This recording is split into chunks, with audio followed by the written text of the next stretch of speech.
This story is called The Quale Girl and Her 7 Brothers. There was once a Cheyenne girl who dyed quills from porcupines to decorate the buffalo hides that people wore. With the bright quills, she made pictures of stars and animals. One day, her mother noticed that she was making a quill work shirt that showed buffalo running across the sleeves. On the front was 7 stars. "Who are you making this for?" asked her mother. The girl told her, "I am making 7 of these shirts. At night, when I close my eyes, I have a vision of my 7 brothers living in the north. The youngest one calls to me and tells me to come join them when I have finished making my shirts." When the girl finished making the 7th shirt, she and her mother walked north with their dogs until they came to a great river. "Now is the time for you to turn back," the girl said to her mother. "When I find my 7 brothers, I'll send the dogs home to you again, so that you'll know that I am safe." The girl walked on alone until one morning she woke to discover a bright teepee before her, shining like the sun. In front of it was her younger brother, who she had dreamed of. "My brothers are hunting," he explained, "so we will surprise them on their return." With that, the girl sent the dogs home to her mother. The boy looked at the quill shirts and said that he had seen them in the night sky.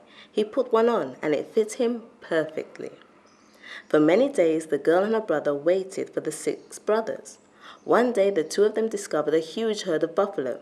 When the largest buffalo saw the girl, he decided that she was the most beautiful creature he had ever seen. That night, the 6 older brothers returned, tired and without any buffalo meat. They gladly greeted their sister and put on the beautiful quill work shirts that she had made for them. The next morning, they saw a buffalo calf waiting outside. "I have been sent by my big brother, the most powerful buffalo living," the calf said. "He told me to find the girl who gathers quills. We want her for our sister. If she won't come with me, he will return for her." Later that day, the girl was startled by the sound of thunder.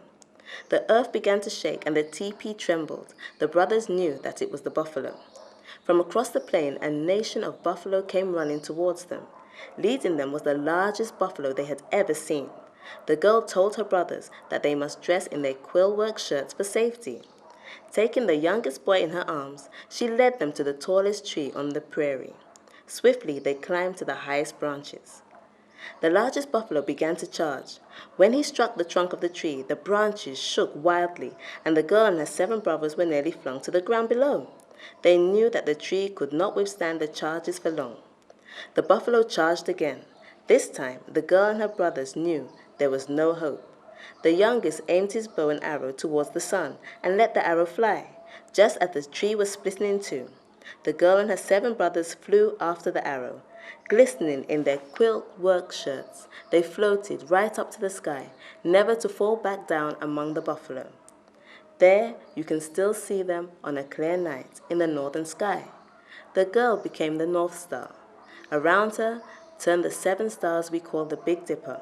We see them there, just as the Cheyenne Indians saw them long, long ago.